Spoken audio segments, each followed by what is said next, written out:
Back with another MVC Shootaround, a weekend edition brought to you by Purina. He's Adam Emmenecker, and I'm Kelly Burke. And let's deep dive first, Adam, into the MVC standings. We have 3 regular season games to go. Let's start with Loyola, who can clinch a Share the Valley title with a win. Yeah, I mean, Loyola winners of 4 straight, and as you look at their schedule coming down the stretch, Kelly, at Evansville, at SIU, that's going to be a tough one, home against Illinois State to close out the year on senior night. Though they've already beat all 3 of those teams, so all very winnable games. They have a really good shot to get that first overall seed, and honestly, the way they've been playing, I think they're the best team in the conference right now. You look at what Clayton Custer's done, averaging just under 20 points per game in his last 5. And his primary asset that he brings to his team is not scoring. So think through that. This Loyola team's clicking on all cylinders right now. And then we have SIU, who's currently in second. Yeah, so when you look at that next mix, so SIU looks pretty good in that second or third standing. Drake probably somewhere between that second to 4th or 5th. A good year for the Bulldogs. But really 4th through 8th, pretty much up for grabs. Not a lot separating those teams, only a couple of games, and a lot of them are battling it out with each other. It'll be an exciting finish there in the middle as all those teams try to avoid a Thursday game. And it looks like, unfortunately, for Crusader and Panther fans, both Valpo and you and I are going to be participating in the first evening of Arch Madness. Yeah, you know, it's funny. I was reading an article recently. I think it was Jim Benson, the Bloomington Panagraph, and he compared the Valley standings, or at least the middle of them, to stranded rush hour traffic. And I thought that was actually a really good analogy.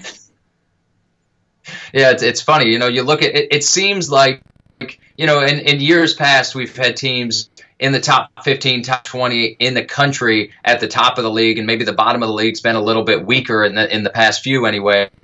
But the logjam right now in the middle, as strong as the Valley's been, which makes it a heck of a lot of fun to watch. Yeah. Well, and we might even see, you know, we might see a 9-win team potentially be in that play-in round on Thursday.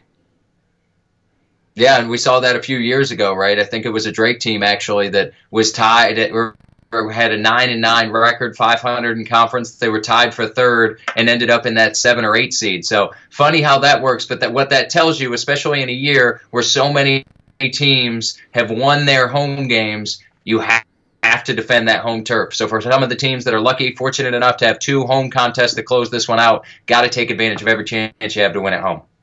Well, within the last 48 hours, you had a chance to call the Drake and Indiana State game, and a fun little showdown between sharpshooters in Reed Timmer and Jordan Barnes. Yeah, wow. 3s just absolutely flying in that game. 14 threes between Timmer and Barnes. And, you know, a quick note on Jordan Barnes. The first time I got to see him in person this year, and just how quick and crafty he is with the basketball. You know, you've started to see him creeping up this single season 3-point record list in the conference. 103 made threes for him. He's in the top 5 in the NCAA of 3-point makes. He had 26 points in that game, 6 of 11 from 3. With him and Brenton Scott, that's as dangerous as a backcourt duo as there is in this league, and those two just make them really, really difficult to play against and to game plan for, because they can be really hot at any given moment. And the one other thing you mentioned, Kelly, a quick shout out to Reed Timmer, 39 points. That's the high game in the conference this year. He was 8 of 15 from downtown. So 3-pointers were just flying around the Nap Center. That was a really fun one to watch. Well, Adam, let's do it again next week. We got some exciting games here down the stretch, and should make for a really riveting MVC tournament. Yeah, a lot of teams jockeying for position. Every game at this point in the season is a much-watch game. That's why I love it. Looking forward to one more week. All these teams trying to figure out, win a wide-open conference. Maybe Loyola at the top. Everybody else really battling it out. When the conference is this wide open, seeding makes a big difference. Every opportunity you get to play the earlier game and has more rest for the next day in Arch Madness, big time wins coming up for some of these programs. Well, he's Adam. I'm Kelly, and this has been another edition of the MVC Shootaround, brought to you by Purina Dog Chow, crafted in the USA since 1926.